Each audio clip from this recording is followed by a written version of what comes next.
أما بعد فأعوذ بالله من الشيطان الرجيم. بسم الله الرحمن الرحيم. يا أيها المدثر قم فأنذر وربك فكبر وثيابك فطهر والرجز فاهجر ولا تمنن تستكثر ولربك فاصبر. وقال الله عز وجل: يا أيها المزمل قم الليل إلا قليلا. وقال الله عز وجل: فلعلك باخع نفسك على آثارهم إن لم يؤمنوا بهذا الحديث أسفا. وقال رسول الله صلى الله عليه وسلم: لا تزال لا إله إلا الله تنفع من قالها وترد عنهم العذاب والنقمة ما لم يستحقوا بحقها. قالوا: يا رسول الله والاستخفاف بحقها؟ قال: يظهر العمل بمعاصي الله فلا ينكر ولا يغير. وقال رسول الله صلى الله عليه وسلم: الدين النصيحة. قيل: لمن يا رسول الله؟ قال: لله ولرسوله ولكتابه ولأئمة المسلمين وعامتهم، او كما قال صلی اللہ علیہ وسلم. میرے محترم دوست اور بزرگوں،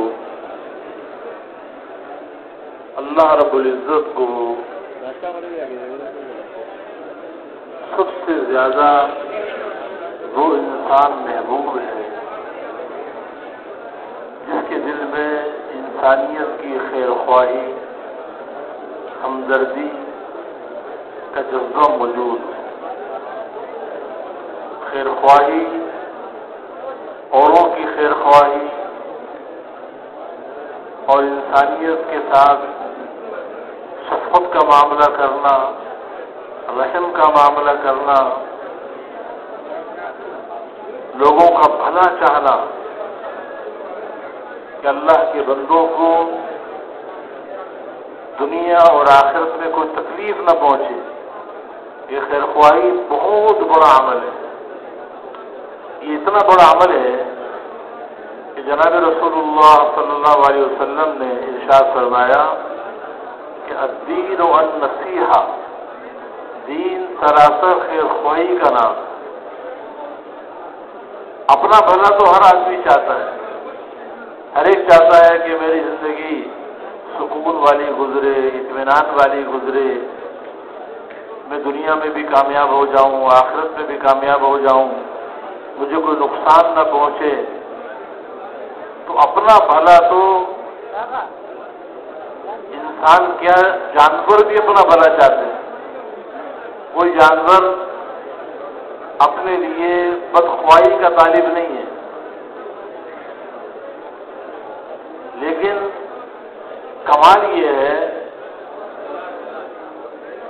کہ اوروں کو نفع پہنچانے کے لیے، دوسروں کو فائدہ پہنچانے کے لیے اور ان کو تکلیف سے بچانے کے لیے انسان اپنی تکلیف کو برداشت کر لے، اوروں کو نفع پہنچانے والا بنے. ہر ایک کو مجھ سے فائدہ پہنچے. کوئی بھی اللہ کا بندہ اس دنیا میں بھی ناکام نہ ہو، آخرت میں بھی ناکام نہ ہو. یہ جو خیر خواہی ہے، ہمدردی ہے، شفقت ہے، یہ جذبہ اللہ کو بہت زیادہ محبوب ہے. یہ اتنا محبوب ہے فی نفسی ہی خیر خواہی کرنا. انسان کیا، کسی جانور نے بھی اگر خیر خواہی کا کوئی کام کیا ہے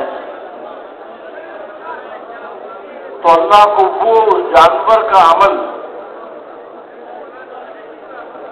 وہ بھی اللہ کو اتنا پسند آیا کہ اللہ نے اسے بھی اپنے قرآن کی آیت بنا دی. ایک چیونٹی ہے، اس نے اپنی چیونٹیوں کی خیر خواہی اور ہمدردی کی. جب سلیمان علیہ السلام اور ان کا لشکر چونٹیوں کی وادی سے گزرنے لگا تو جو چونٹیوں کی ملکہ تھی اس نے دیکھا کہ یہ تو بڑے بڑے جسم والے لوگ ہیں اور یہ ہماری طرف آ رہے ہیں اور ہم بالکل حقیر فقیر چھوٹے چھوٹے جسم والے ہیں، ہم تو ان کو نظر بھی نہیں آئیں گے، تو کہیں ایسا نہ ہو کہ ہماری ساری قوم ان کے پاؤں میں کچلی جائے۔ تو اس چونٹی کو یہ جذبہ اٹھا، تو اس نے اس خیرخواہی کے جذبے میں اپنی قوم کو یہ خطاب کر کے فرمایا کہ اے چونٹیوں، اپنے اپنے دلوں میں داخل ہو جاؤ، ایسا نہ ہو کہ تمہیں سلیمان علیہ السلام اور اس کا لشکر اپنے پاؤں کے نیچے رون ڈالے اور ان کو پتہ بھی نہ چلے۔ یا ایھا النمل ادخلوا مساکنکم لا یحطمنکم سلیمان وجنودہ وهم لا یشعرون۔ اب چونٹی تو ایک حشرات الارض میں سے ہے، لیکن اس کے دل میں خیر خواہی کا جذبہ اٹھا اور اپنی قوم کو اس نے دنیا کی ہلاکت سے بچانے کے لیے ایک جملہ کہا۔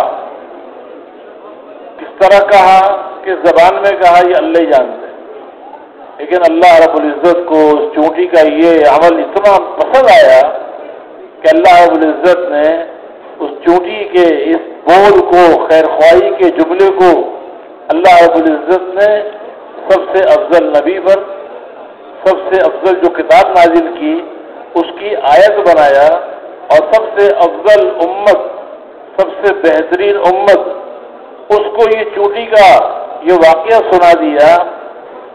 اس میں یہ سبق رکھا کہ دیکھو یہ چونٹی کوئی مکلف نہیں ہے، اس کے ذمہ کوئی خیر خواہی کا کام نہیں ہے، ان کے ذمہ کوئی عوامر تکلیفیہ ان کے ذمہ ہے ہی نہیں جو کرنا ان کے لیے لازمی ہو، اور ان کے لیے کوئی جنت اور جہنم کا کوئی سلسلہ نہیں ہے، لیکن ایک طبعی طور پر خیر خواہی کا چاہنا یہ پسندیدہ عمل ہے۔ تو اس چونٹی نے خیر خواہی کی ہے، اپنی قوم کو دنیا کی ہلاکت سے بچا لیا۔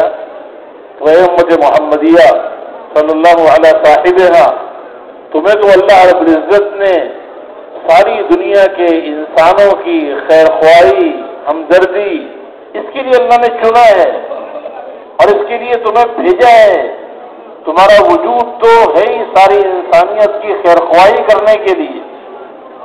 کنتم خیر امت اخرجت للناس تأمرون بالمعروف وتنہون عن المنکر وتؤمنون باللہ، تمہیں تو بھیجا ہی ساری انسانیت کے نفع کے لیے ہے، تم ساری امتوں میں بہتر ہو۔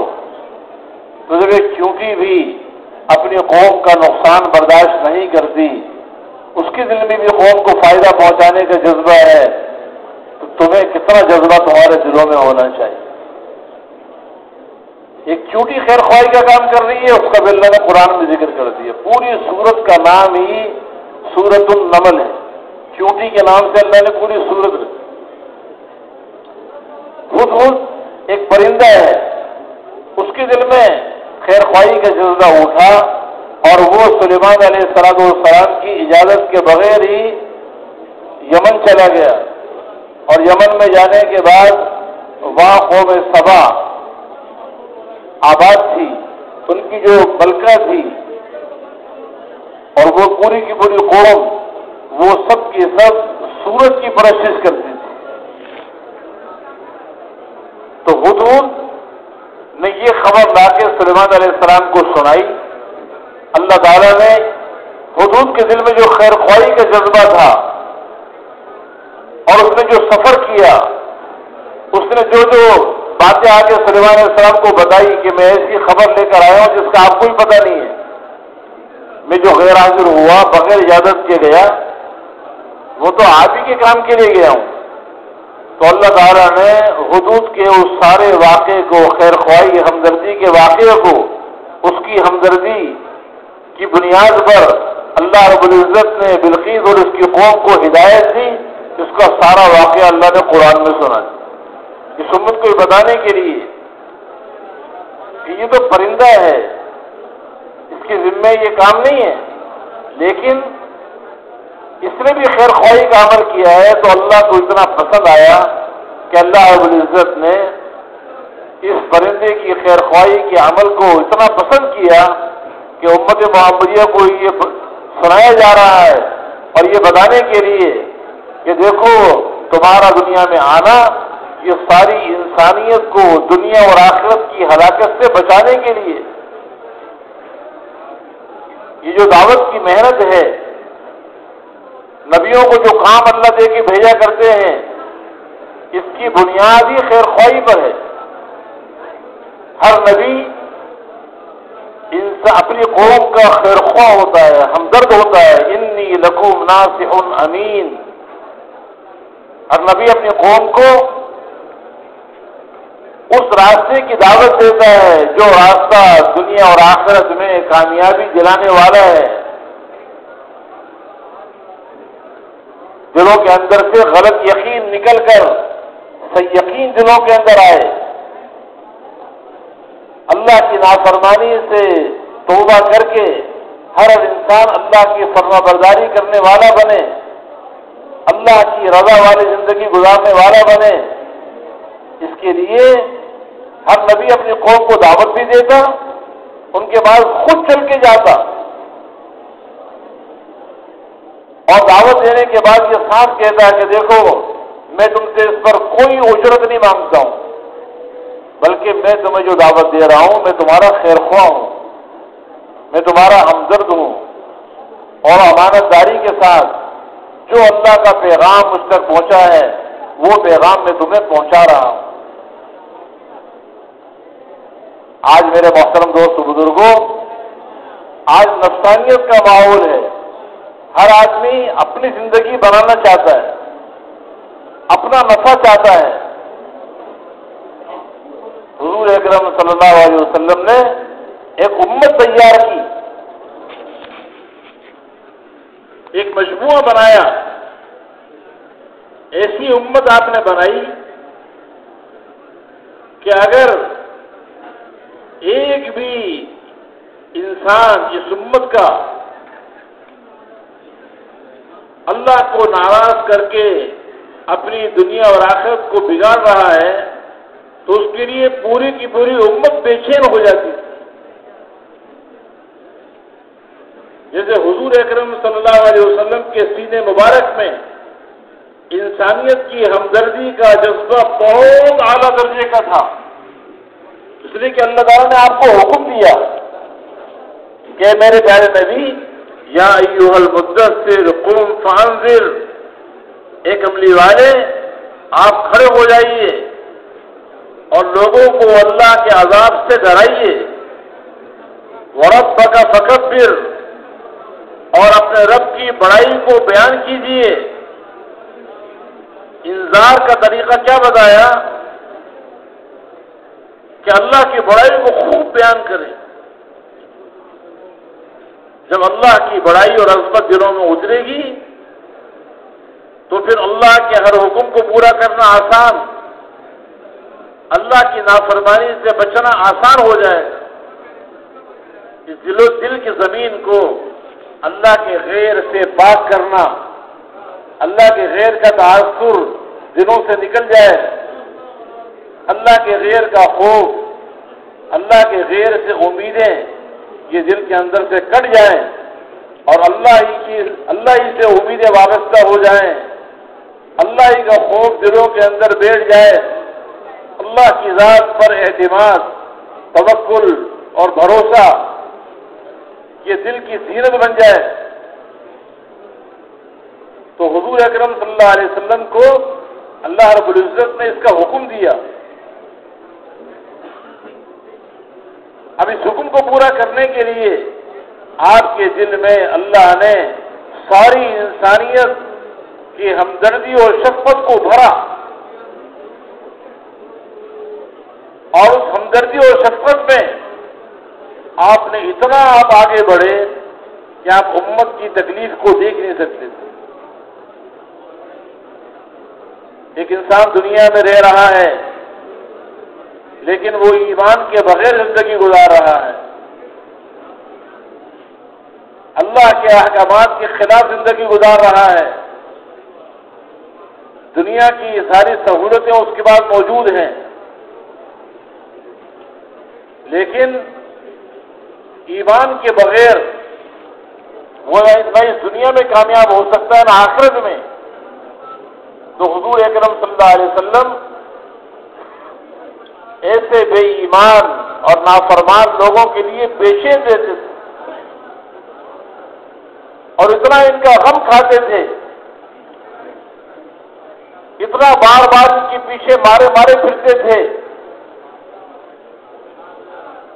اور ان کو ان کی ہدایت کے لیے دن میں ان کے پیچھے مارے مارے پھر رہے ہیں اور ایک ایک انسان کے بعد بار بار جا رہے ہیں، ایک ایک کافر کے بعد بار بار جا رہے ہیں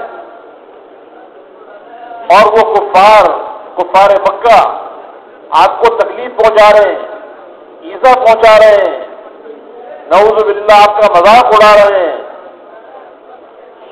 آپ کو دھکے دے رہے ہیں، آپ کے ساتھ بہت زیادہ بدتمیزی کا معاملہ کر رہے ہیں. لیکن چونکہ آپ کے دل میں اپنی امت کی خیر خواہی ہمدردی بہت زیادہ تھی، کیا کوئی باپ اپنے اولاد سے اتنی محبت کرے گا جو حضور اکرم صلی اللہ علیہ وسلم کو اپنی امت کے ساتھ؟ کوئی ماں اپنی اولاد پہ اتنی شفیق نہیں ہوتی جتنا نبی اپنی امت پر شفیق ہوتا. آپ ان لوگوں کی ایذا کے باوجود، آپ کا مقام نہ پہچاننے کے باوجود، سخت ترین تکلیف برداشت کرنے کے باوجود آپ ان کے پاس جانا چھوڑتے نہیں تھے، بار بار جاتے تھے، بار بار جاتے تھے. اور جب رات کا اندھیرا آتا تھا تو رات کو اٹھ کر انہی امتیوں کے لیے اللہ سے ہدایت کی دعائیں مانگتے تھے. یا ایھا المزمل قم اللیل الا قلیلا، اس لیے کہ دل تو اللہ کے ہاتھ میں، ہدایت اللہ دیتے ہیں، انسان کے ذمے محنت ہے، ہدایت انسان کے ہاتھ میں نہیں ہے، وہ اللہ کے ہاتھ ہے. تو دن میں اللہ کی مخلوق کو اللہ کی طرف متوجہ کرنا اور انہیں اللہ کی طرف بلانا، یا ایھا الناس قولوا لا الہ الا اللہ تفلحوا، اے لوگوں لا الہ الا اللہ کہہ دو، اللہ کے علاوہ کوئی معبود نہیں، کوئی مقصود اور مطلوب نہیں، کوئی محبوب نہیں، اللہ کے علاوہ کوئی جی لگانے کے قابل نہیں، اللہ کے علاوہ کوئی کام بنانے والا نہیں، اللہ کے علاوہ کوئی مشکل کشا نہیں، اللہ کے علاوہ کوئی حاجت روا نہیں. اس لیے ایک اللہ کو اپنے دلوں کے اندر بٹھا لو، اللہ پر توکل اور اعتماد کر لو اور اسی کے حکموں کے پابند بن کے زندگی گزارو، کامیاب ہو جاؤ. دن میں آپ یہ آواز لگا رہے ہیں اور مخلوق کو خالق کی طرف متوجہ کر رہے ہیں، اور رات کو اللہ سے رو رو کر اللہ کی رحمت کو اللہ کے بندوں کی طرف متوجہ کر، اپنی عاجزی کا اظہار، اپنی عاجزی کا اعتراف کہ اللہ مجھ سے کچھ نہیں ہوگا، تو نے حکم دیا محنت کرنے کا، میں محنت کر رہا ہوں لیکن اس کا حق ادا نہیں کر سکا. اللہ تو ہی انسانوں کے دلوں کو اپنی طرف پھیر، راتوں کو ان کے سامنے، اللہ کے سامنے انسانیت کے لیے آنسو بہا رہے ہیں. دعوت اور دعا یہ نبی کے دو بڑے بڑے کام ہوتے ہیں. تو دن کی محنت میں بھی آپ اتنا آگے بڑھے، اتنا آگے بڑھے کہ آپ سارا دن بے چین رہتے، ساری رات تڑپتے رہتے. تو اللہ تعالیٰ کو بھی آپ پر رحم آیا، اللہ تعالیٰ آسمان سے آیتیں اتار رہے ہیں. فَلَعَلَّكَ بَاخِعٌ نَفْسَكَ عَلَىٰ آثَارِهِمْ إِن لَّمْ يُؤْمِنُوا بِهَٰذَا الْحَدِيثِ أَسَفًا. اے میرے پیارے نبی، کیا آپ ان لوگوں کے ایمان نہ لانے کے غم میں اپنے آپ کو ہلاک کر ڈالیں گے؟ لعلك باخع نفسك على آثارهم إن لم يؤمنوا بهذا الحديث أسفا لعلك باخع نفسك ألا يكونوا مؤمنين، کہیں کہ ایمان لا لانے کی وجہ سے آپ اپنے گلے کو گھونٹ ڈالیں گے. فلا تذهب نفسك عليهم حسرات، ایسا نہ ہو کہ ان نافرمانوں اور بے ایمانوں پر حسرت کرتے کرتے، افسوس کرتے کرتے، آہیں بھرتے بھرتے آپ کی جان ہی نہ چلی جائے. ان علیک الا البلاغ، آپ کی ذمہ تو پہنچا دینا ہے، آپ کی ذمہ ہدایت نہیں ہے. انک لا تهدی من احببت ولکن اللہ یہدی من یشاء، آپ جس کو چاہیں گے اس کو ہدایت نہیں دے سکتے، لیکن اللہ جس سے ہدایت دینا چاہے اس کو ہدایت ملے گی. لست علیہم بمسیطر، آپ کو داروغہ بنا کے نہیں بھیجا گیا، آپ کی ذمہ محنت ہے، لیکن آپ اتنی زیادہ محنت میں لگے انسانیت کی خیر خواہی ہمدردی کو ایسا آپ نے کام بنایا کہ جس اللہ نے آپ کو یہ حکم دیا تھا انسانیت کی خیر خواہی کا، ہمدردی کا، اور انسانیت کو اللہ کی طرف بلانے کا، جہنم کے راستے سے ہٹا کر جنت کے راستے پر ڈالنے کا، وہ اللہ خود کہہ رہا ہے کہ میرے نبی اپنی جان کا خیال کریں، اپنی جان کو ہلاکت میں نہ ڈالیں. اللہ نے حکم دیا آپ کو کہ آپ لوگوں پر محنت کریں، دعوت کا حکم اللہ کی طرف سے آیا ہے، لیکن آپ اتنا زیادہ اس میں آگے بڑھے کہ اللہ کو خود رحم آ گیا، اور پتہ نہیں کتنی آیتیں ہیں جو اللہ تعالیٰ نے آپ کی دل کی تسلی کے لیے ہوتا ہے کہ میرے نبی کا دل زیادہ غمگین نہ ہو. آج تو دلوں کے اندر پیسے کا غم ہے، مال کیسے بڑھانا ہے، جس کے پاس مال نہیں ہے وہ مال بڑھانے کے لیے پریشان، جس کے پاس زیادہ مال ہے وہ اس مال کی حفاظت کے لیے پریشان. آج تو دنیا کے غم دلوں میں بھرے ہوئے ہیں، آخرت کا غم دلوں سے نکلتا جا رہا ہے، اور آخرت کے بنانے کا غم اپنی بھی ساری انسانیت کی، یہ غم ایسا ہے کہ اس غم کے اندر بھی اللہ نے سکون رکھا ہے.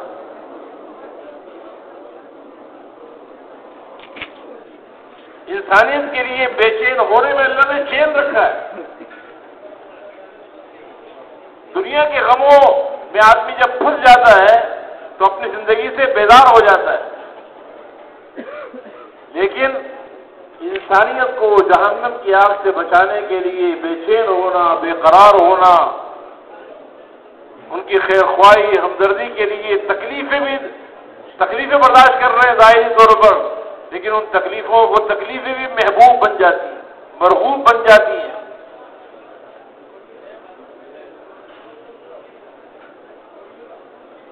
تو حضور اکرم صلی اللہ علیہ وسلم انسانیت کے لیے بے چین، بے قرار، اتنا زیادہ کہ اللہ تعالیٰ تسلی دے رہے ہیں. کتنا آپ کے دل میں امت کا غم تھا، اور کتنے آپ امت کے لیے بے چین تھے کہ ایک طرف اپنے پورے جسم کو تھکا رہے ہیں اور لوگوں کے پاس مارے مارے جا رہے ہیں. مکے کی گلیوں میں صبح سے آپ جانا شروع کر دیں اور لوگوں کو یہ آواز لگا دے، یا ایھا الناس قولوا لا الہ الا اللہ تفلحوا. ایک آدمی کے بعد، دوسرے کے بعد، پھر تیسرے کے بعد،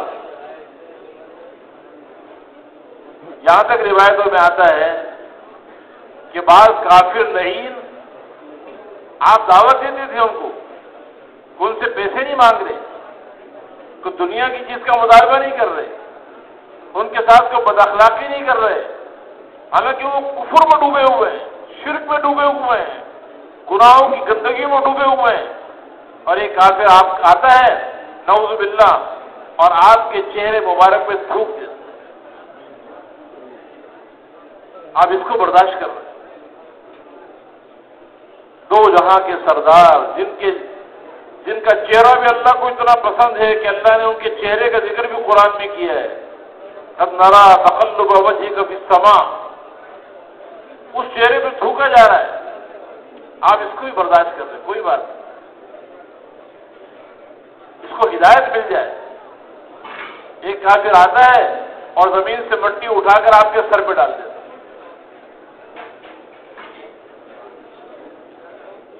آپ اس کو بھی برداشت کر رہے ہیں۔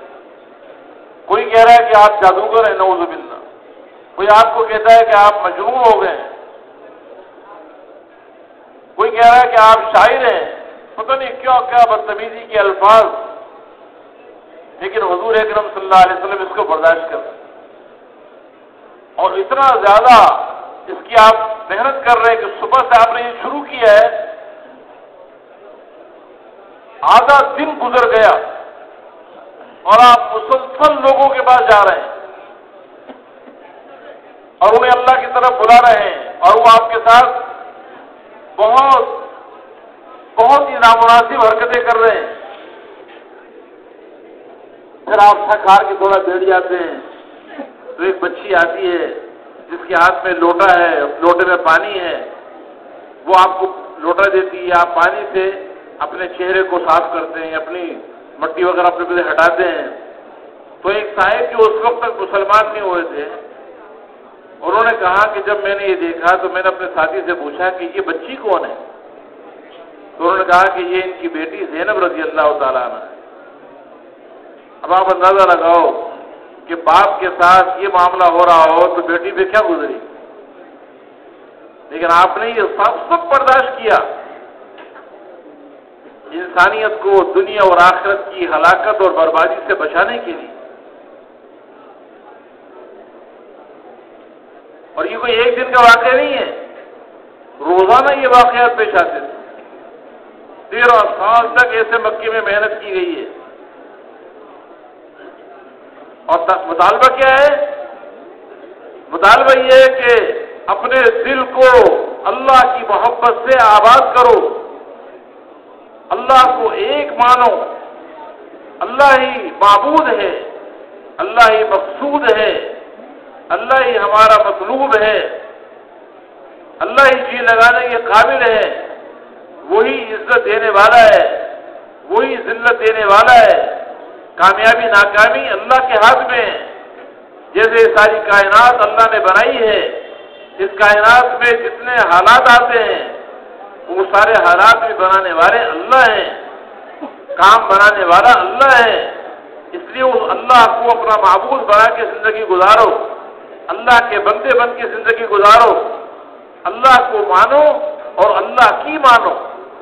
اللہ نے دنیا میں بھیجا ہے اپنی رضا حاصل کرنے کے لیے، اس لیے اللہ کی رضا جوئی کے کاموں میں اپنے آپ کو لگاؤ، اللہ کی نافرمانی سے اپنے آپ کو بچا لو۔ یہ 5-6 فٹ کا جسم، اس جسم کو اللہ کی نافرمانی سے بچا کر اس کی فرمانبرداری سے اپنے جسم کو مزین کر لو، اور اپنے آپ کو خواہشات کی دلوں میں لگانے کے بجائے احکامات کے پابند بن کے زندگی گزارو۔ ہر حال میں اللہ جو چاہتا ہے اللہ کی چاہت کو پورا کرو۔ ایمانیات، عبادات، اخلاق، معاملات، معاشرت، پورا دین، یہ دین زندگی میں آئے، اس لیے کہ دین میں اللہ نے کامیابی رکھی ہے، عزتیں رکھی ہیں، سکون اور چین رکھا ہے۔ اللہ رب العزت نے دنیا اور آخرت کی ساری بھلائیاں وہ اپنے دین کے ساتھ جوڑی ہیں۔ جو اس دین کو اپنے سینے سے لگائے گا اور اس کے مطابق اپنی زندگی گزارے گا وہ کامیاب ہوگا اس دنیا میں بھی آخرت میں۔ اس لیے غلط یقین کو دل سے نکال کر صحیح یقین دلوں میں پیدا کرنا، مخلوق سے خالق کی طرف، مال سے اعمال کی طرف، دنیا سے آخرت کی طرف۔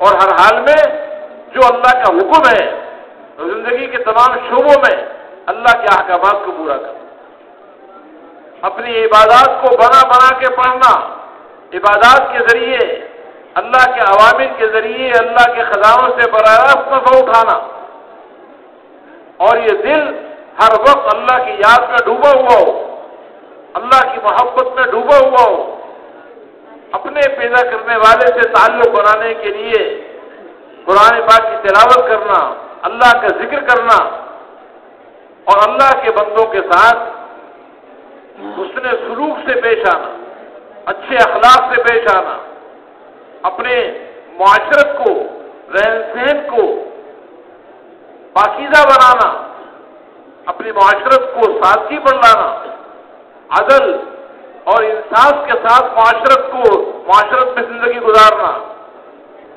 اور اپنے معاملات حرام سے پاک کرنا، تو پورا کا پورا دن زندگی میں آ جائے، اس کے لیے نبی بے چین ہوتا ہے۔ تو حضور اکرم صلی اللہ علیہ وسلم انسانیت کی خیر خواہی کے لیے، ہمدردی کے لیے آپ لوگوں کے پاس مارے تھے، اور اللہ سے رو کر دعائیں مانگتے، اتنا تعلق تھا امت کے ساتھ۔ ایک مرتبہ حضرت عائشہ رضی اللہ تعالی عنہ نے حضور پاک علیہ السلام کو دیکھا کہ آپ بڑے خوش معلوم ہوتے، تو جب بیویاں دیکھتی ہیں نا خاوندوں کو کہ یہ بہت آج ان کا موڈ اچھا ہے، تو اپنی اپنی خواہشات کے مطالبے کرتی، ہمیں فلاں قسم کے جوڑے چاہیے، اچھے کپڑے چاہیے۔ جب موڈ اچھا ہوتا ہے تو خاوند بھی تیار ہو جاتا ہے فوراً۔ حضرت عائشہ رضی اللہ تعالیٰ نے جب دیکھا کہ حضور اکرم صلی اللہ علیہ وسلم بہت خوش نظر آ رہے ہیں، تو انہوں نے بھی اپنی فرمائش کی، اور فرمائش پیسے کی نہیں کی، زیورات کی نہیں کی، اعلیٰ سے اعلیٰ عمدہ کپڑوں کی فرمائش نہیں کی، کوئی اچھے بنگلے کی خواہش نہیں کی، اس لیے کہ حضور پاک علیہ السلام کے صحبت کی برکت سے ازواج مطہرات صحابیات کے دلوں کے اندر دنیا کی کوئی حیثیت نہیں تھی، ان کے سامنے آخرت تھی۔ تو کیا فرمائش کی کہ ادعو اللہ لی، اے اللہ کے نبی آپ میرے لیے دعا کریں۔ دعا بہت بڑی دولت ہے۔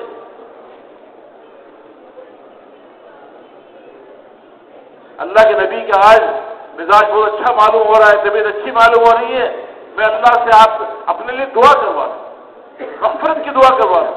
آج دعا بھی کرواتے ہیں تو دنیا کی کرواتے ہیں۔ تو حضور اکرم صلی اللہ علیہ وسلم نے دعا کی، اللہم اغفر لعائشہ ما تقدم من ذنبها وما تأخر وما اسرت وما اعلنت، اے اللہ تو عائشہ کے سارے گناہوں کو معاف فرما، اگر بالفرض ہو بھی تو اگلے گناہ، پچھلے گناہ، اعلانیہ کیے ہوں، چھپ کر کیے ہوں، انہوں نے کیا گناہ کیے ہیں، لیکن پھر بھی مغفرت کی دعا سن کر حضرت عائشہ رضی اللہ تعالیٰ نے اتنی خوش ہوئی کہ خوشی میں لوٹ پوٹ ہونے لگی، اور چہرہ ان کا جو سر ہے حضور صلی اللہ علیہ وسلم کی جھولی میں گرنے لگا، جیسے کسی عورت کو اس کا خاوند کو دنیا کی پسندیدہ ترین چیز لا کر دے دے، اس پر بھی اتنی خوشی نہیں ہوتی جتنی خوشی حضرت عائشہ رضی اللہ تعالیٰ عنہ کو اس بات پر ہوئی کہ حضور صلی اللہ علیہ وسلم نے میرے لیے مغفرت کی دعا کی، اس لیے کہ مغفرت بہت بڑا سرمایہ ہے، اللہ کا بندے کو معاف کر دینا یہ بہت بڑی دولت ہے، اس لیے کہ اللہ کی پکڑ بڑی سخت ہے، اور اللہ کے سامنے کوئی دم نہیں مار سکتا۔ اللہ تعالیٰ حساب لینے پر آ جائے تو کوئی بچ نہیں سکے گا۔ من نوقش الحساب فقد ہلک، جس سے حساب کے بارے میں پوچھ کر شروع کر دی گئی وہ ہلاک ہو گیا۔ تو عائشہ رضی اللہ تعالیٰ عنہ اتنے خوش ہو رہی ہے مغفرت کی دعا سن کر کہ دو جہاں کے سردار نے میرے لیے دعا کر. تو حضور اکرم صلی اللہ علیہ وسلم نے فرمایا کہ عائشہ ایسر کے دعائی، کیا میری دعا کی وجہ سے تو بہت خوش ہو رہی ہو؟ تو عرض کیا کہ اللہ کے نبی، دو جہاں کے سردار، آپ نے میرے لیے دعا کر دی، میں کیوں خوش نہ ہوں؟ تو حضور اکرم صلی اللہ علیہ وسلم نے ارشاد فرمایا کہ عائشہ، یہ دعا جو میں نے تمہارے لیے آج کی ہے، یہ دعا میں اپنی امت کے لیے ہر نماز میں کروں.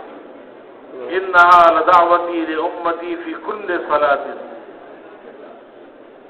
جو دعا اپنی بیوی کے لیے ان کے مطالبے پہ اللہ کے نبی کر رہے ہیں، زندگی میں ایک مرتبہ مطالبہ کیا ہے اور ان کے لیے دعا کی ہے. امت سے اتنا تعلق ہے آپ کا کہ اپنی امت کے لیے آپ روزانہ دعا کرتے تھے ہر نماز میں کہ اللہم اغفر لامتی ما تقدم من ذنبها وما تاخر وما اسرت وما اعلنت. اے اللہ، میرے امت کے سارے گناہوں کو معاف کر، اگلے گناہ، پچھلے گناہ، اعلانیہ کیے ہوں، چھپ کر کیے ہوں. اب اگر ہر نماز سے مراد فرض نماز لی جائے تو 5 نمازیں فرض ہیں، گویا کہ 5 مرتبہ تو آپ دعا کرتے ہی تھے. اور اگر نماز سے مراد عام لیا جائے، چاہے فرض ہو یا نفل ہو، تو آپ اندازہ لگاؤ کہ حضور اکرم صلی اللہ علیہ وسلم 5 مرتبہ فرض نمازوں میں اور اس کے علاوہ جب بھی نفل پڑھتے ہوں گے، امت کے لیے مغفرت کی دعا کرتے ہوں گے، تو حضور سے اس سے معلوم ہوا کہ حضور صلی اللہ علیہ وسلم کا تعلق اپنی بیوی سے زیادہ امت کے ساتھ. اتنے امت کے لیے آپ بے چین ہیں کہ روزانہ امت کے لیے پتہ نہیں کتنی مرتبہ دعائیں کر رہے ہیں.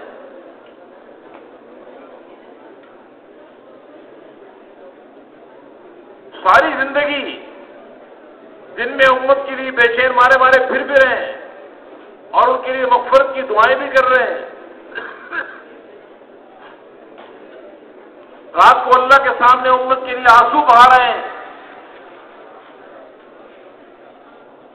اور جو موقع بھی ایسا آیا کہ جس موقع پر اللہ بہت خوش ہو کر دعائیں قبول کرتے ہیں،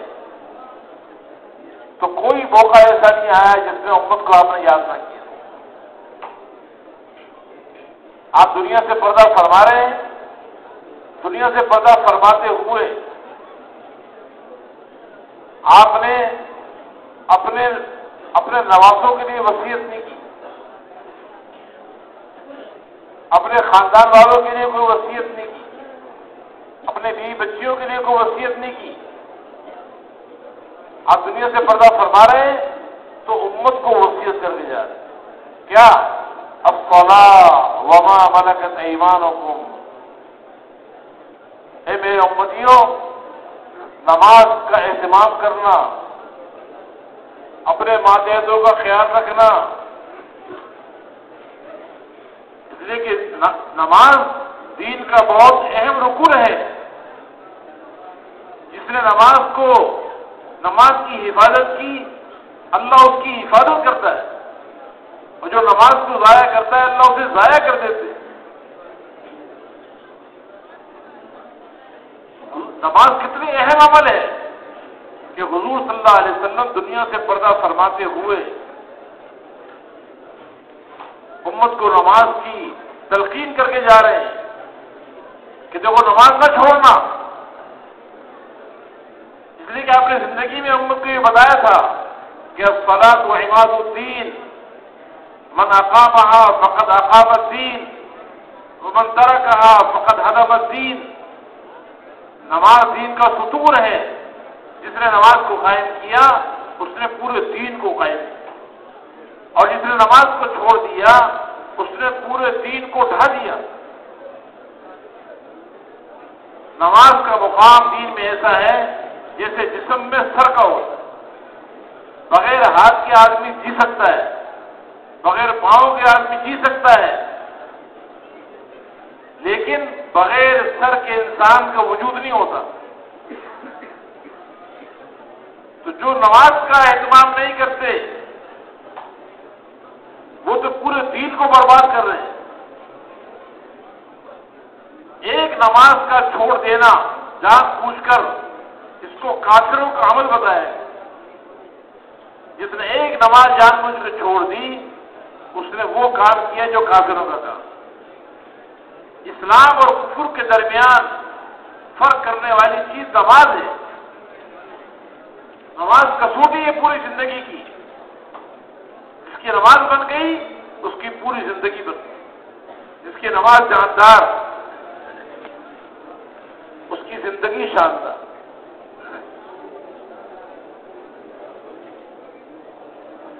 تو حضور صلی اللہ علیہ وسلم امت کو کامیابی کا راستہ بتا کے جا رہے ہیں۔ حی علی الصلاۃ حی علی الفلاح، یہ کامیابی کا راستہ نماز ہے، اور نماز یہ حقوق اللہ میں سے ہے۔ نماز کا حکم فرما کر پورے دین کی طرف اشارہ کر دیا۔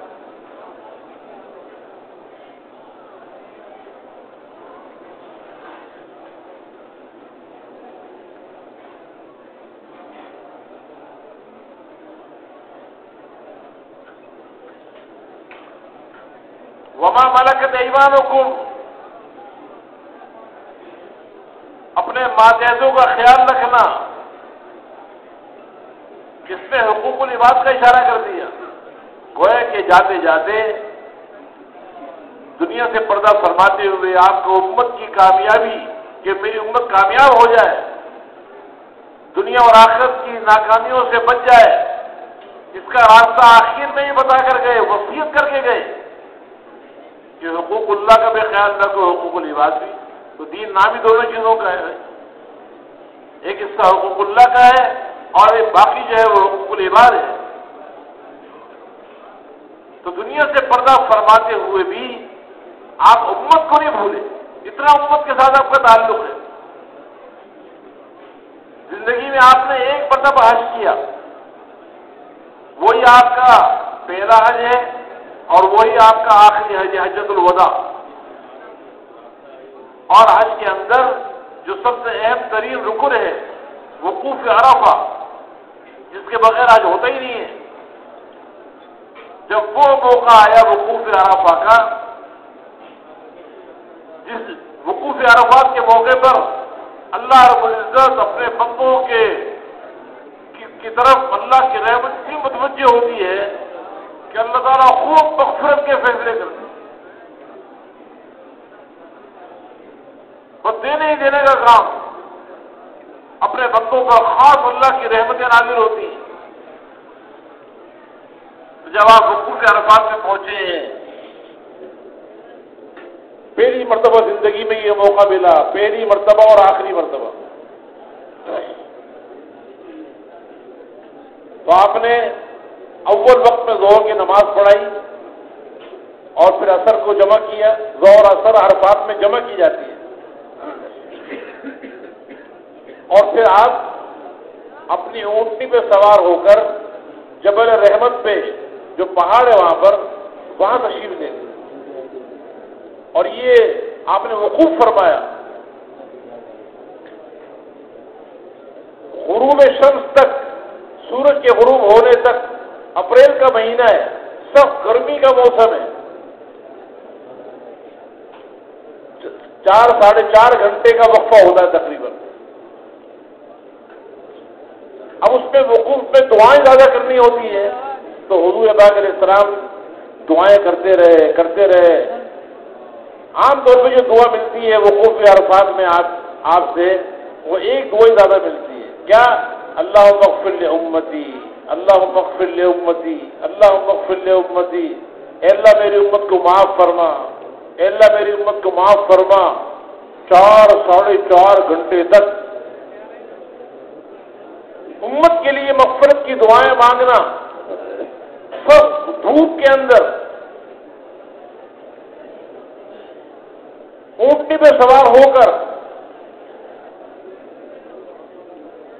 آپ اندازہ لگاؤ کتنے لوگ جو بیت اللہ پہ جاتے ہیں، حج میں جاتے ہیں، وقوف عرفات میں جاتے ہیں، کوئی اپنے بیوی بچوں کے لیے دعائیں مانگ رہا ہوتا ہے، کوئی اپنے کاروبار کے لیے دعائیں مانگ رہا ہوتا ہے، کوئی اپنے دنیا کے مسائل کے حل کرانے کے لیے دعائیں مانگ رہا ہوتا ہے، اور حضور صلی اللہ علیہ وسلم کو ایک ہی غم ہے، اے اللہ میری امت کی مغفرت فرما، اے اللہ میری امت کی مغفرت فرما۔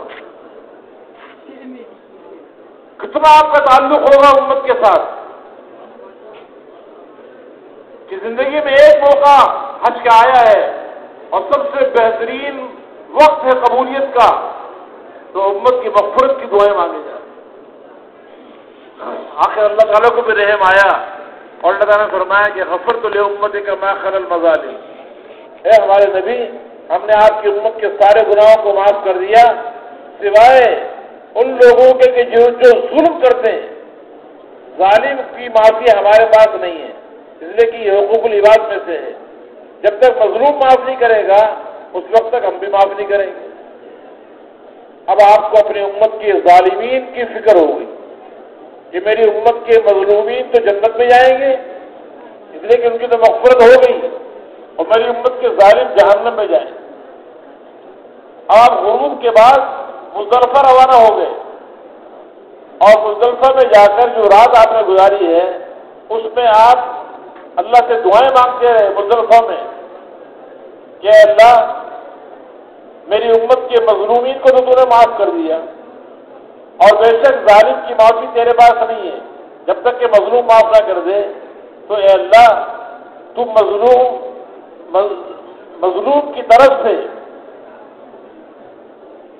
ظالم کی طرف سے مظلوم کو جنت کا مزید حصہ عطا فرمائے۔ ایک تو مظلوم کو جنت اپنی ملے گی، ایک ظالم پر جو حق بنتا ہے مظلوم کا، تو ظالم کی طرف سے کچھ جنت مظلوم کو بھی دے دے تو مظلوم بھی خوش ہو جائے گا اور وہ ظالم کو معاف کر دے گا، تو مغفرت دونوں کے لیے ہو جائے گی، ظالمین کے لیے بھی مظلومین کے لیے۔ اللہ تعالیٰ کو خود ہی حل بتا رہے ہیں، اور دعا مانگتے رہے یہاں تک کہ جب وقوف مزدلفہ کا وقت آیا، جب آپ نے 10 تاریخ کو فجر کی نماز پڑھائی، فجر کی نماز کے بعد یہ وقوف کا وقت ہوتا ہے جو واجب ہے، نماز پڑھانے کے بعد آپ مسکرائے۔ صحابہ کرام نے عرض کیا کہ اللہ کے نبی، اللہ آپ کو ہمیشہ ہنستا مسکراتا رکھے، اس وقت تو آپ ہنستے نہیں ہیں، آپ کیوں ہنسے؟ آپ نے فرمایا کہ جب میں نے اپنی امت کے ظالمین کے لیے دعا مانگی اور اللہ تعالیٰ نے میری امت کے ظالموں کو بھی معاف کر دیا، تو شیطان ابلیس وہ بڑا واویلا کرنے لگا، ہلاکت پکارنے لگا کہ ہائے میری بربادی، میری جو ساری زندگی برباد ہو گئی، ساری زندگی کی محنت ضائع ہو گئی، یہ تو ساری امت کی مغفرت کروا گئے، تو میری ساری زندگی کی محنت ضائع ہو گئی۔ تو وہ رونے لگا، چیخنے لگا، ہلاکت بربادی پکارنے لگا، اس کو دیکھ کر مجھے ہنسی آ گئی۔ تو جو نبی اپنی امت کو نہ زندگی میں بھولے، نہ دنیا سے جاتے ہوئے بھولے، اور نہ زندگی کا سب سے قیمتی وقت آیا ہے حج کا اس پہ امت کو بھولے، آج امت اس نبی کو دنیا میں بھول گئی۔ اور اس سے آگے کی بات، آپ دنیا میں بھی امت کو نہیں بھولے، امت کے لیے بے چین، اور آخرت کے اندر بھی امت کو نہیں بھولیں گے۔ ایک صحابی نے عرض کیا کہ اللہ کے نبی، دنیا میں آپ کا خیال آتا ہے تو آپ کو دیکھ کر ہمارے دل ٹھنڈے ہو جاتے ہیں، دل مطمئن ہو جاتا ہے، جنت میں آپ تو بڑے درجوں میں چلے جائیں گے، ہم چھوٹے درجوں میں ہوں گے، تو جنت میں اگر وہاں آخرت کے دن آخرت میں ملاقات کرتے ہو تو کہاں ملاقات ہوگی؟ تو آپ نے فرمایا کہ اما عند الحشر، اما عند المیزان، و اما عند الصراط، و اما عند الحوض۔ مجھ سے ملنا ہو تو یا تو پل صراط پہ مل لینا، یا جہاں ترازو اعمال لگے ہوں گے، اعمال کا وزن کیا جا رہا ہوگا وہاں مل لینا، اور یا عہدے کوسوں پہ مل لینا۔ اب آپ پل صراط پہ کیوں کھڑے ہوں گے؟ کیا اپنی باری کا انتظار کرنے کے لیے کہ میری باری ہو تو میں پل صراط سے گزروں؟ ہرگز ایسا نہیں ہے، اس لیے کہ آپ تو پل صراط سے بجلی کی رفتار سے بھی زیادہ تیزی سے گزر جائے۔ آپ کیوں کھڑے ہوں گے؟ آپ اس لیے کھڑے ہوں گے کہ میرا کوئی امتی پل صراط سے کٹ کر جہنم میں نہ گر جائے۔ میزان عدل میں آپ کیوں کھڑے ہوں گے؟ اپنے اعمال کا وزن کروانے کے لیے نہیں، اس لیے کہ ترازو میں اعمال کا وزن ان کا ہوگا جن کی نیکیاں بھی ہیں اور گناہ بھی ہیں۔ آپ کے تو گناہ کوئی ہے ہی نہیں، آپ تو معصوم ہیں، آپ کی ساری زندگی نیکیاں ہی نیکیاں ہیں، تو آپ کے اعمال کا وزن تو ہونا ہی نہیں ہے، آپ تو بغیر وزن اعمال کی جنت میں چلے جائیں گے۔ پھر آپ کیوں کھڑے ہوں گے؟ آپ اس لیے کھڑے ہوں گے کہ میرے کسی امتی کے گناہوں کا پلڑا نیکی کے پلڑوں پر بھاری نہ ہو۔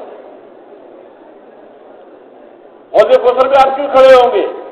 حوض کوثر کا پانی پینے کے لیے نہیں، بلکہ آپ تو خود حوض کوثر کا پانی پلائیں گے۔ کوثر تو اللہ نے آپ کو خاص طور پر دی ہے، انا اعطیناک الکوثر، ہم نے آپ کو کوثر ہم نے آپ کو خاص طور پہ عطا کی ہے۔ آپ کیوں وہاں پہ کھڑے ہوں گے؟ وہاں اپنی امت کو اپنے ہاتھوں سے اپنی امت کو حوض کوثر کے جام پلانے کے لیے کھڑے ہوں گے۔ تو قیامت کی طرف بھی آپ امت کو نہیں بھولیں گے، یہاں تک کہ آپ نے ارشاد فرمایا کہ اللہ رب العزت مجھے قیامت کے دن مقام محمود پیش کرے گا۔ یہ ایک خاص مقام ہے جو صرف حضور پاک علیہ السلام کو دیا جائے گا، جس کی ہم دعا کرتے ہیں اذان کے بعد جو دعا ہے اس کے اندر یہ دعا بھی کرتے ہیں، اللہم آت محمدا الوسیلۃ والفضیلہ والمقام المحمود الذی وعدتہ۔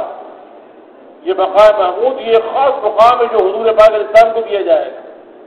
تو آپ نے فرمایا کہ مجھے مقام محمود پیش کیا جائے گا، لیکن میں اس پر بیٹھوں گا نہیں، اس خوف سے کہ ایسا نہ ہو کہ یہ اڑا کر مجھے جنت الفردوس میں لے جائے اور میری امت پیچھے رہ جائے۔ لیکن چونکہ یہ اللہ کی بہت بڑی نعمت ہے، اس نعمت کی قدردانی کے لیے میں اس پہ اپنا ہاتھ رکھ دوں گا کہ اللہ مجھے تیری نعمت قبول ہے، لیکن اس وقت تک میں اس پہ بیٹھوں گا نہیں جب تک کہ اپنی امت کو جنت پہ داخل نہ کرا۔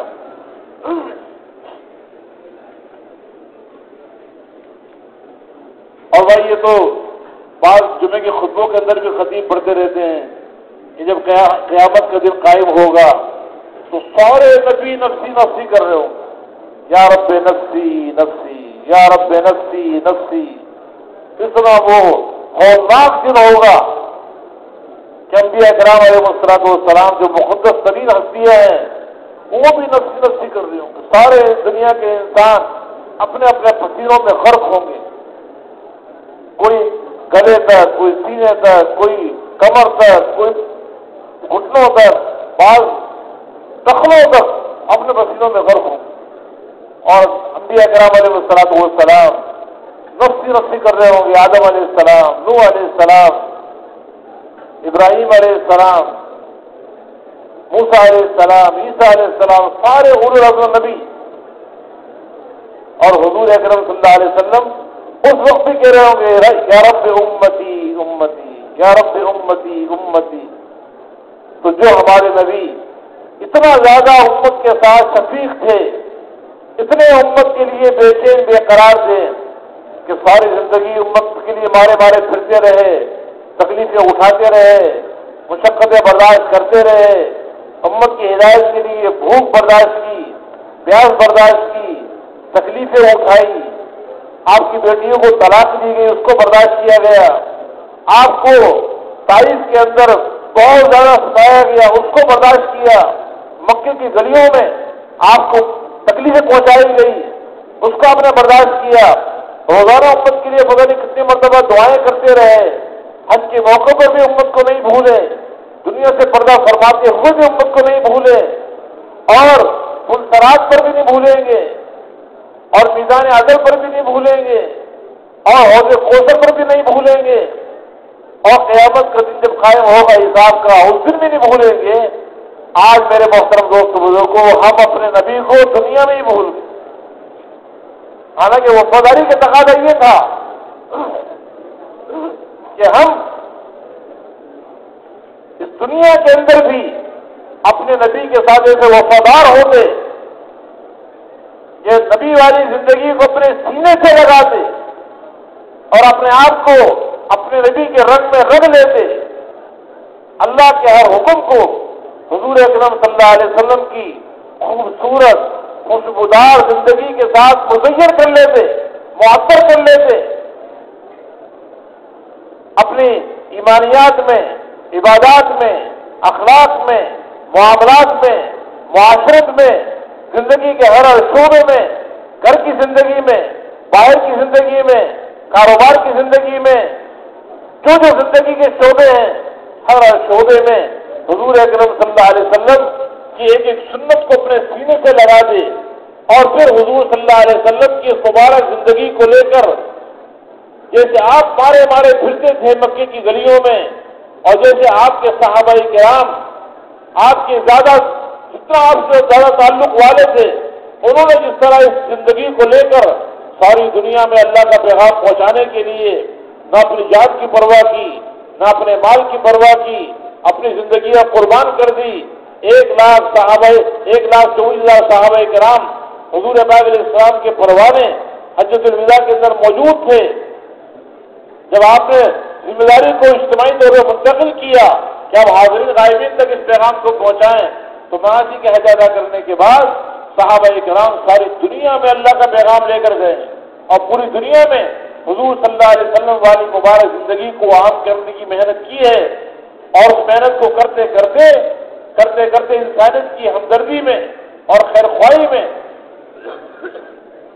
جیسے حضور صلی اللہ علیہ وسلم کو صحابہ کرام نے دیکھا کہ آپ کے دل میں کوئی دنیا کا غم نہیں، آپ کے دل میں آخرت کی فکر ہے، انسانیت کی ہمدردی ہے، انسانیت کی خیر خواہی کا جذبہ ہے، اسی پہ آپ کی زندگی لگ رہی ہے، تو آپ کے صحابہ کرام نے بھی اسی پہ اپنی زندگی لگائی، آپ کے ازواج مطہرات نے بھی اسی کے لیے زندگی قربان کر دی، اپنی ساری خواہشات کو ذبح کر دیا، آپ کے سارا خاندان اس کے لیے قربان ہو گیا، آپ کے صحابہ کرام اس کے لیے قربان ہو گئے، دنیا کی خواہشات کا خون کیا آخرت کو بنانے کے لیے، انسانیت کو جہنم کی آگ سے بچانے کے لیے، اور پوری دنیا میں اللہ کے پیغام کو لے کے پہنچے۔ تو وفاداری کا تقاضا تو یہ تھا، جیسے صحابہ کرام نے حضور اکرم صلی اللہ علیہ وسلم والی زندگی کو اپنایا، آپ کے ساتھ دل سے محبت بھی کی، آپ کی زندگی سے بھی محبت کی، آپ کے ایک ایک عمل کو اپنی زندگی میں اتارا، آپ کی ایک سنت کو اپنے سینے سے لگایا، اور آپ والے غم کو، آپ کی فکر کو، آپ کے مقصد کو، آپ کے دنیا میں آنے کا جو اصل کام تھا، دعوت اللہ والا کام، انسانیت کے خیر خواہی ہمدردی والا کام، اس کام کو اپنا کام بنا کر دنیا کے تقاضوں کو قربان کر کے اللہ کے دین کو دنیا میں زندہ کرنے کے لیے، انسانیت کی ہمدردی کے لیے پوری دنیا میں گئے۔ تو ہم بھی اسی طرح ایسے وفادار بن کے اپنے نبی کے، جو نبی ہم سے اتنا تعلق رکھنے والا ہے کہ نہ اپنے کھانے کی اسے پرواہ ہے، نہ اپنے ضروریات کی پرواہ انہوں نے کی ہے، دنیا کی زندگی تکلیفوں میں گزار دی، مشقتوں میں گزار دی، کھانے کی تکلیف، پینے کی تکلیف، مکان چھوٹے چھوٹے، کپڑا بھی بقدر ضرورت بھی پورا نہیں ہے، لیکن اس کے باوجود آپ نے انسانیت اور امت کے لیے اپنا سب کچھ قربان کیا۔ تو اس نبی کے ساتھ وفاداری کا تقاضا یہ تھا کہ ہم بھی اپنا سب کچھ اسی پہ قربان کریں۔ جنہوں نے قربان کیا اللہ نے انہیں کتنا مقام دیا۔ حضرت خدیجہ رضی اللہ تعالیٰ عنہ ایک عورت ہے، حضور پاک علیہ السلام پر ایمان لے آئی، تو آپ پر ایسی وفاداری آپ کے ساتھ کی ہے، آپ کے غم میں کوئی ایسا اپنا غم بنایا ہے، آپ کی زندگی کو ایسا اپنایا ہے کہ اپنا سارا مال جو خود کمایا ہوا تھا حضور صلی اللہ علیہ وسلم پر، اللہ کے دین پر سارا قربان کر دیا، اور بالکل خالی ہو گئی، غریب ہو گئی۔ تو اللہ کی طرف سے پیغام آ رہا ہے کہ یہ خدیجہ، اے محمد صلی اللہ علیہ وسلم، یہ آپ کی بیوی خدیجہ ہے، ان سے کہیے کہ اللہ تعالیٰ آپ کو سلام کہہ رہا ہے۔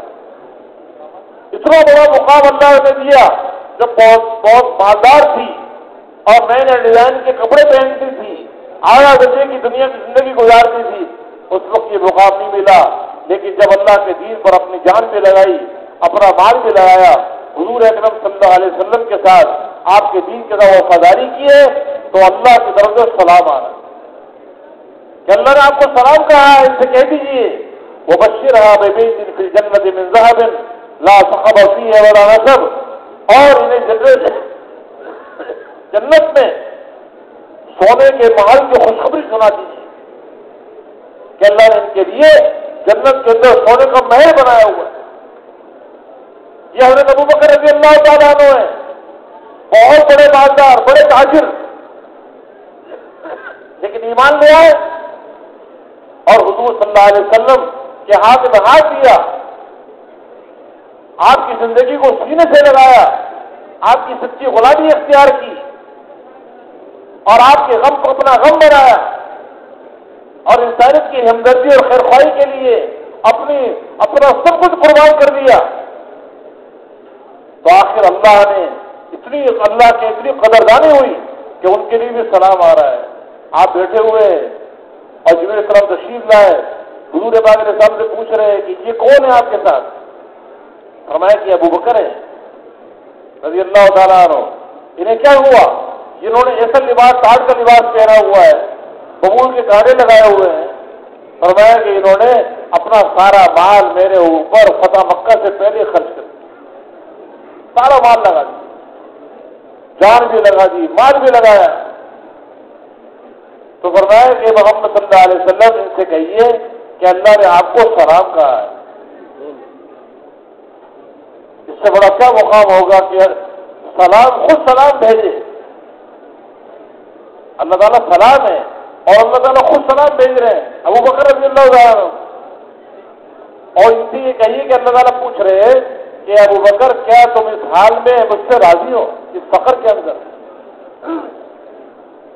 تو جب ابو بکر رضی اللہ عنہ کو حضور پاک نے فرمایا تو وہ بڑے رونے لگے اور روتے روتے کہا کہ انا عن ربی راض، میں اپنے رب سے راضی ہوں، میں اپنے رب سے راضی ہوں، میں اپنے رب سے راضی ہوں۔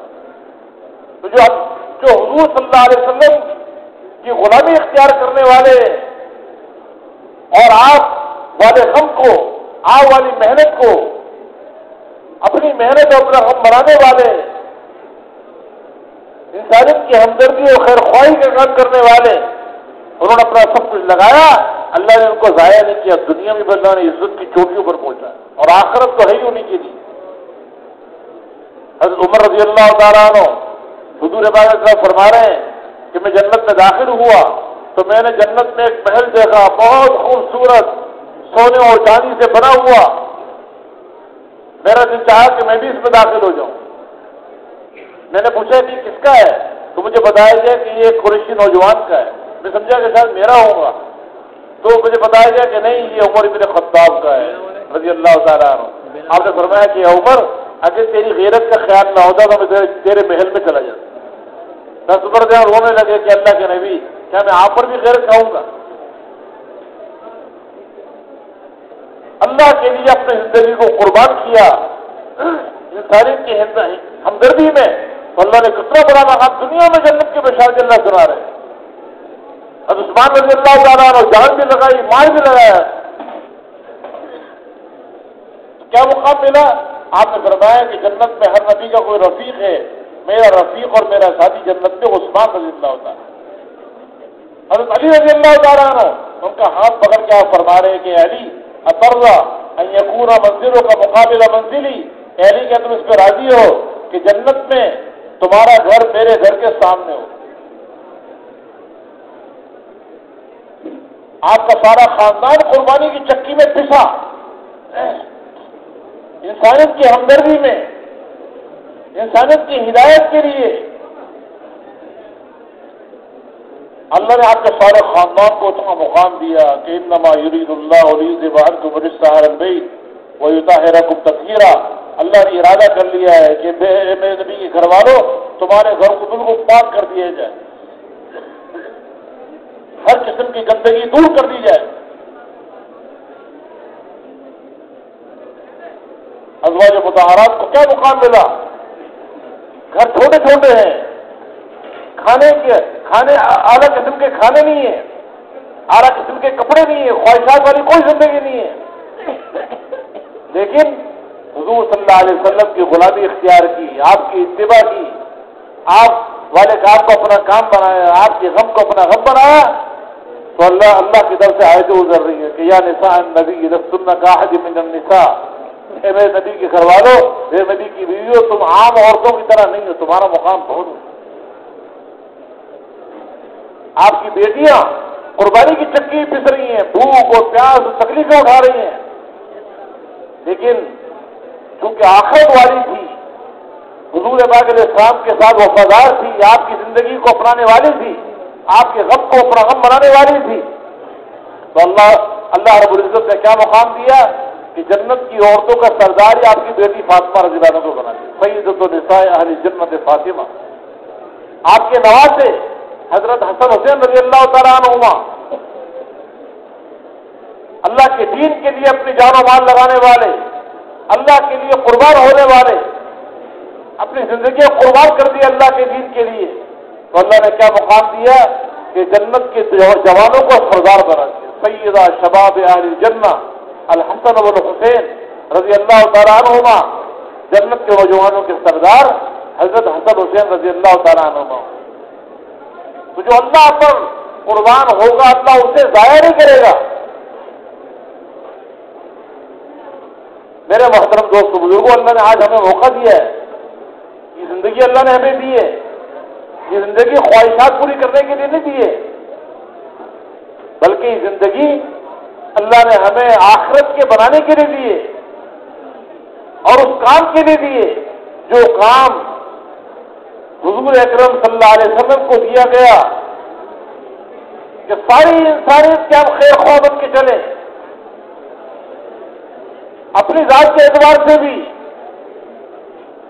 اللہ سے ہمارا تعلق بڑھ رہا ہو، ہر انسان اپنی ذات پر اس بات کی محنت کر رہا ہو کہ دل کے اندر سے غلط یقین نکل کر صحیح یقین دلوں کے اندر آئے، ملک اور مال اور دنیا کے باقی نقشے ان کا یقین دلوں سے نکلے، ایک اللہ کی ذات پر یقین آئے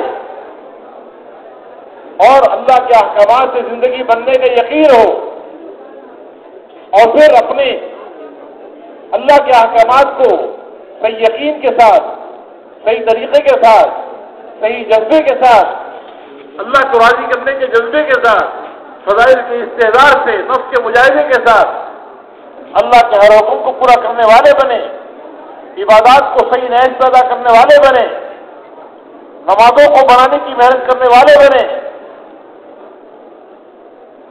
اور وہ علم جو آسمان سے اترا ہے، جو انسانیت کی بھلائی کے لیے، انسانیت کی زندگی بنانے کے لیے قرآن و حدیث والا علم جو آسمان سے آیا ہے، اس علم کو اپنے سینے میں داخل کرنا، ہر حال میں میرا اللہ مجھ سے کیا چاہتا ہے اس کی تحقیق کرنے کے لیے اہل علم کے پاس جانا اور اپنے سے متعلقہ علم کو سیکھنا، تنہائیوں میں بیٹھ کر بجائے مخلوق کا تذکرہ کرنے کے اللہ کا ذکر کرنا، اس کا ذکر کثیر کرنا، اللہ کی محبت میں اللہ کو خوب یاد کرنا، تاکہ دلوں میں اللہ کی معرفت کا نور پیدا ہو، اور اللہ کے بندوں پر محنت کر کے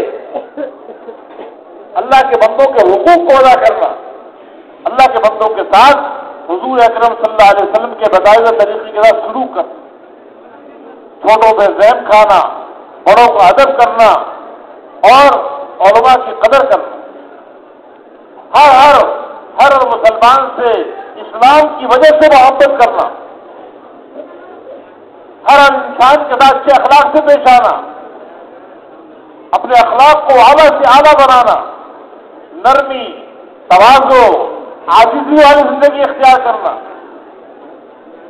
تمام قسم کی عصبیت اور جاہلیت کے جو جذبات ہیں ان سے پاک ہو کر للہیت اور اخلاص اپنے اندر پیدا کرنے کی محنت کرنا، اور اس کے لیے پورے کا پورا دین اپنی زندگی میں بھی آئے اور ساری دنیا کے انسانوں کی زندگی میں آئے، تو ان ساری پورے کے پورے دین کو خود بھی سیکھنا اور اوروں کو بھی اس پہ لانے کی محنت کرنا، ہر ایک کو ان اعمال کا داعی بنانا، ہر ایک کو ان سارے اعمال کی محنت پر ڈالنا، اس کے لیے اپنی جان لگانا، اپنا مال لگانا، اپنی صلاحیتیں قربان کرنا، ساری انسانیت کی خیر خواہی کے جذبہ لے کر لوگوں کے پیچھے مارے مارے پھر. یہ جو دعوت کی محنت ہے یہ ایمان کا تقاضا ہے. یہ کوئی تبلیغ والوں نے ذمہ نہیں لگائی، یہ ایمان کا تقاضا ہے، یہ ہر ایک کی ذمہ داری ہے، یہ کلمے کا تقاضا ہے.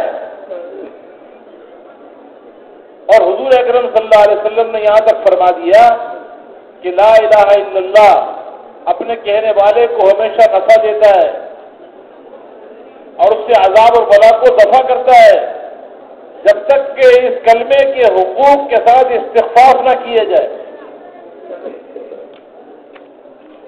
کلمے کے بہت منافع ہیں، وہ سارے منافع کلمہ پڑھنے والے کو جب حاصل ہوں گے جب کلمے کا استخفاف اس کو ہلکا نہ سمجھا جائے. عذاب اور بلا دنیا کی بھی آخرت کی بھی، دنیا کی بلائیں آخرت کا عذاب دور کرنے کا ذریعہ ہے لا الہ الا اللہ. کب تک؟ جب تک اس کلمے کے ساتھ لاپرواہی نہ کی جائے، اس کو ہلکا نہ سمجھا جائے. تو صحابہ کرام نے پوچھا کہ اللہ کے نبی اس کلمے کے ساتھ لاپرواہی استخفاف کی جانے کا کیا مطلب ہے؟ آپ نے فرمایا یظہر العمل بمعاصی اللہ فلا ینکر ولا یغیر. اللہ کی نافرمانی کھلے عام کی جائے اور اس کو روکنے کی کوئی کوشش نہ کی جائے. احکامات ٹوٹ رہے ہیں، فرائض چھوڑے جا رہے ہیں، سنتوں کو ذبح کیا جا رہا ہے. تاجر تجارت میں اللہ کے احکامات کو توڑ رہا ہے، زمیندارے میں اللہ کے حکموں کو توڑ رہا ہے، ملازمت میں احکامات کو توڑ رہا ہے. ہمارے بازاروں میں احکامات توڑے جا رہے ہیں، منڈیوں میں احکامات توڑے جا رہے ہیں، گھروں میں احکامات توڑے جا رہے ہیں. لیکن اتنے گناہ ہو رہے ہیں، اتنے منکرات ہو رہے ہیں، نافرمانیاں ہو رہی ہیں، اور مسلمان اپنے مزے سے زندگی گزار رہا ہو. اعلیٰ قسم کے کھانے چل رہے ہیں، لباس، کوٹھیاں، بنگلے، گاڑیاں، اپنے ساری دنیا کی زندگی اطمینان سے گزر رہی ہے. دین کے مٹنے کا کوئی غم نہیں ہے. دین کے مٹنے کا غم کیوں نہیں ہے؟ اس لیے کہ دین سے زندگی بننے کا یقین نہیں ہے، اور دین کے خلاف زندگی کے بگڑنے کا یقین نہیں ہے. حالانکہ یہ پکی بات ہے کہ اللہ کا ہر حکم یہ زمین آسمان سے زیادہ قیمتی ہے. جب احکامات کی حفاظت کی جاتی ہے تو اللہ تعالیٰ لوگوں کی حفاظت کرتے ہیں، اور جب احکامات کو توڑا جاتا ہے تو آبادیاں توڑ دی جاتی ہیں. حکم کا ٹوٹ جانا یا آبادیوں کو ٹوٹ جانا ہے، زندگیوں کا برباد ہو جانا ہے. جب اللہ کی نافرمانی ہوتی ہے اللہ تعالیٰ غصے میں آ جاتے ہیں، اور اللہ کا غصہ ہونا یہ دنیا اور آخرت کی بربادی کا ذریعہ ہے. اب احکامات ٹوٹ رہے ہیں اور ہمیں کوئی غمی نہیں ہے، اللہ ناراض ہو رہا ہے اور ہمیں کوئی دکھی نہیں ہے.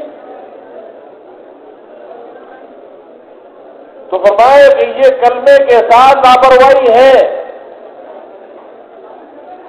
اللہ کی نافرمانی کھلے عام ہو اور اس کو دور کرنے کی کوشش نہ کی جائے کہ اتنا بڑا گناہ ہے، اتنا بڑا گناہ ہے کہ اس پر اللہ ناراض ہو کر کلمے کے منافع بھی نہیں دیتے. کلمہ پڑھ رہا ہے لیکن کلمے کو فائدہ نہیں پہنچے گا. کوئی بلا آ گئی زمینی یا آسمانی، وہ بلا دور نہیں ہوگی، آخرت کا عذاب دور نہیں ہوگا. آج ہم نے نماز نہ پڑھنے کو ہم گناہ سمجھتے ہیں، روزہ رمضان کا روزہ ہو نہ رکھنے کو گناہ سمجھتے ہیں، زکوٰۃ فرض ہو جائے زکوٰۃ نہ دینے کو گناہ سمجھتے ہیں، حج فرض ہے کسی پر تو حج کے نہ کرنے کو گناہ سمجھتے ہیں، چوری کرنے کو گناہ سمجھتے ہیں، ڈاکہ ڈالنے کو گناہ سمجھتے ہیں. لیکن وہ محنت جس محنت سے نمازیں زندہ ہو، روزہ انسانوں کی زندگی میں آئے، زکوٰۃ زندہ ہو، حج والا عمل زندہ ہو، اللہ کی نافرمانیاں مٹ جائیں،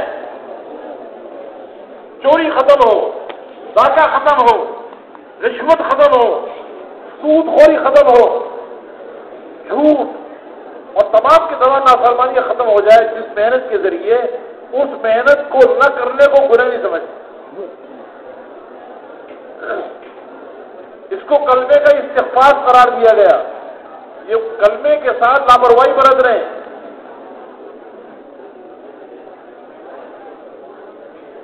حضور پاک علیہ الصلوۃ والسلام قسم کھا کے ارشاد فرما رہے ہیں والذی نفسی بیدی لتأمرن بالمعروف ولتنهون عن المنکر او لیوشکن اللہ ان یبعث علیکم عقابا منہ ثم تدعونه فلا یستجاب لکم. قسم اس ذات کی جس کے قبضے میں میری جان ہے، نیکی کا حکم کرتے رہو، برائی سے منع کرتے رہو، نیکیوں کو پھیلانے کی محنت کرتے رہو، اللہ کی پسندیدہ زندگی کو زندہ کرنے کی محنت کرتے رہو، برائیوں کو مٹانے کی محنت کرتے رہو، ورنہ اللہ اپنا عذاب تم پہ مسلط کرے. اور وہ ایسا عذاب ہوگا جب اللہ کا عذاب مسلط ہو جائے گا تو تم دعائیں مانگو گے، دعائیں قبول نہیں ہوگی. مسلمان کا سب سے بڑا ہتھیار دعا ہے. دعا وہ ہتھیار ہے جو ہر نبی کا سب سے بڑا ہتھیار تھا. دعاؤں کی قوت پر، دعا کی طاقت پر جب دعا دعوت کے بعد ہو، اپنی ذمہ داری ادا کرنے کے بعد ہو، تو قرآن پاک میں آپ دیکھیں گے نبیوں کی دعاؤں پر اللہ رب العزت نے ظاہر کے خلاف، تجربے کے خلاف، مشاہدے کے خلاف ان کے مقابلے میں آنے والوں کو ہلاک و برباد کیا. قرآن پاک کو جگہ جگہ اللہ تعالیٰ بتا رہے ہیں. اور صحابہ کرام ان کی محنت اور دعا کے بعد اللہ نے کیسر و کس طرح کے خزانے کے قدموں میں ڈالے. ساری دنیا کا باطل اللہ نے توڑا ہے.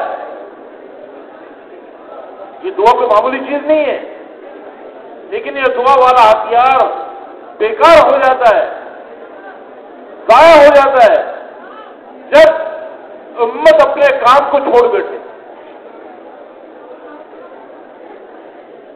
جو کام اللہ نے امت کے ذمہ لگایا ہے ختم نبوت کی برکت سے، ساری انسانیت کی خیر خواہی والا کام، ہمدردی والا کام، اس کام کو چھوڑ دیا تو اب دعا کی قبولیت ہی اڑ جائے گی. اب بتاؤ جب دعا کی قبولیت اڑ گئی تو دنیا بھی برباد، آخرت بھی برباد. دنیا میں بھی پریشانی ہے، آخرت میں پریشانی ہے. اس لیے میرے محترم دوستوں بزرگوں، آج موقع ہے کہ ہم اپنی پچھلی زندگی سے توبہ کریں، اپنی زندگی کو بدلنے کا فیصلہ کریں. اب یہ اجتماع اپنی زندگیوں کو بدلنے کے لیے ہے. یہ اجتماع آخرت کے اجتماع کو یاد دلانے کے لیے. کہ ابھی تو یہ چند لاکھ کا مجمع جمع ہوا ہے، اس اجتماع کو دیکھ کر ہمیں وہ اجتماع یاد آ جائے کہ جس دن اولین اور آخرین سارے جمع ہوں گے. قل ان الاولین والآخرین لمجموعون الی میقات یوم معلوم. اولین اور آخرین، آدم علیہ السلام سے لے کر قیامت تک آنے والا آخری انسان سب جمع ہوں گے، اور ہر انسان سے اس کی زندگی کے بارے میں پوچھا جائے گا. قیامت کی زمین، حشر کی زمین پاؤں پکڑ لے گی، ہر انسان کے قدم پکڑ لے گی، جب تک کہ 5 سوالات کا جواب نہ دے. لا تزال قدم عبد یوم القیامت حتی یسأل عن 5 عن عمره فیما افنا. بتاؤ زندگی کہاں لگائی، زندگی کہاں گوائی ہے؟ صرف مال کمانے میں، عہدے حاصل کرنے میں، دنیا کے مادی نقشوں کے پیچھے دوڑ لگانے میں، روٹی کپڑا مکان میں، اس میں لگا دی؟ یا اللہ کے دین میں، دین کو سیکھنے میں، دین پر عمل کرنے میں اور دین کو دنیا میں پھیلانے میں لگائی؟ کہاں لگائی؟ اس پوری زندگی کا حساب ہوگا. وَعَنْ شَبَابِهِ فِيمَا أَبْلَاهُ. اور زندگی میں جوانی ایک خاص اللہ کی نعمت ہے. جوانی میں وہ کام آدمی کر سکتا ہے جو بڑھاپے میں نہیں کر سکتا. اس لیے جوانوں کو اپنی جوانی کی قدر کرنی چاہیے. اس جوانی کا الگ حساب ہوگا. جوانی در جوانی توبہ کردن شیوائے پیغمبری. جوانی میں توبہ کردن نبیوں کا شیوا ہے. اس جوانی کو برباد نہیں کرنا خواہشات کے اندر. اس جوانی کی قوت کو اللہ کے دین پر لگانا ہے. اللہ کے پیغام کو دنیا میں عام کرنے کے لیے لگانا ہے. اصحاب کہف نوجوان تھے. اس نوجوانوں نے اپنی نوجوانی کی حفاظت کی, اپنے ایمان کو بچایا, اپنے صلاحیتوں کو صحیح جگہ لگایا. اللہ ان نوجوانوں سے اتنے خوش ہوئے کہ اللہ نے ان نوجوانوں کا ذکر اپنے قرآن میں کیا, اور اللہ نے ان پر ایسی کرامت ظاہر کی کہ 309 سال تک اللہ نے سلایا, بغیر کھلائے, بغیر پلائے, ایک غار کے اندر. کپڑے بھی نہیں پھٹے, کپڑے پرانے بھی نہیں ہوئے, اور ان کا ذکر اللہ نے اپنے قرآن میں کر دیا. نوجوانوں کے لیے عبرت کا سامان بنا دیا کہ نوجوانی کو برباد نہیں کرنا. اس مجمع کے اندر بہت بڑا مجمع نوجوانوں کا ہے, اور اس سے زیادہ مجمع باہر ہے. اس لیے اپنی نوجوانی کی بھی قدر اور باقی نوجوانوں کی بھی فکر. کیا نوجوان ہمارا برباد نہ ہو جائے بیچارہ, خواہشات کے پیچھے پڑ کر اللہ سے غافل نہ ہو جائے. اس لیے کہ نوجوانی کا الگ حساب ہونا ہے. وعن ماله من اين اكتسبه وفيما انفقه. تیسرا سوال مال کے بارے میں ہوگا. مال کہاں سے کمایا, کس طرح کمایا, جائز ناجائز طریقے سے کمایا, اور پھر یہ مال کمایا اگرچہ حلال کمایا, اس کو لگایا کہاں پر, خرچ کہاں کیا. ہم مال کے کمانے میں بھی آزاد نہیں ہیں, اور مال کے خرچ کرنے میں بھی آزاد نہیں ہیں. جان میں بھی آزاد نہیں ہے, مال میں بھی آزاد نہیں ہے. ہم ہر حال میں اللہ کے حکموں کے پابند ہیں. وَعَنْ عِلْمِهِ مَاذَا عَمِلَ بِهِ, اپنے علم پر کیا عمل کیا. یہ سوالات ہونے ہیں قیامت کے دن. تو یہ اجتماع اس لیے ہے کہ اس کے ذریعے ہمیں آخرت کا اجتماع یاد آ جائے, اور ہم اس زندگی کو بنانے کے لیے, آخرت کو بنانے کے لیے اس زندگی کو ذریعہ بنائے جو اللہ نے دنیا دی ہے. دنیا کو بھی آخرت بنانے کا ذریعہ بنائے, اپنی بھی آخرت بنانے کے لیے, ساری انسانیت کی آخرت کو بنانے کے لیے ہم محنت کرنے والے بنے. اس لیے اپنے آپ کو بدل کر جانا ہے. اجتماع میں یہ فیصلہ کر کے جانا ہے کہ اب پچھلی طرح زندگی نہیں گزارنی. پہلے جو زندگی ہم نے ضائع کی ہے, اللہ کو ناراض کر کے, اللہ کے حکمات کے خلاف جو وقت گزرا ہے, اور حضور پاک علیہ السلام والے غم, آپ کی فکر, آپ والے کام کے بغیر جو ہم نے زندگی گزاری ہے, اس پہ ہم اللہ سے معافی مانگے, سچی توبہ کریں, اور ساری امت سے توبہ کرائیں, اور خود بھی اپنی زندگی کو بدلنے کا فیصلہ ہو, اور ساری انسانیت کی زندگی کے بدلنے کی محنت کرنے والے بن. خود بھی کافرانہ زندگی سے نکل کر اسلام والی پاکیزہ مبارک زندگی کو اپنانا, اور ساری انسانیت کو غیروں کی ناپاک زندگی سے نکال کر حضور اکرم صلی اللہ علیہ وسلم والی پاکیزہ زندگی پر لانے کی محنت کرنا.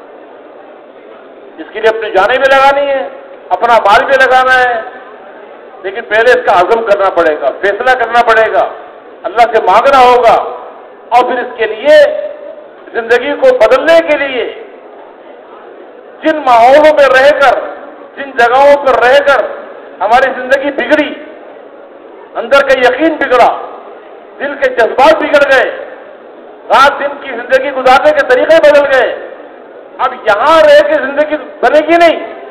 یہ بگڑنے کی جگہ ہے, بگڑنے کی جگہ اور ہوتی ہے, بننے کی جگہ اور. گاڑی بگڑتی ہے روڈ پر اور بنتی ہے ورکشاپ پہ. ایسے اس انسان کی گاڑی بگڑتی ہے اپنی دکان پر, کارخانے پر, بازاروں میں, گھروں میں, غلط ماحول کے اندر. اس کے بننے کے لیے اچھا ماحول, ایمانی ماحول, مسجدوں کا ماحول,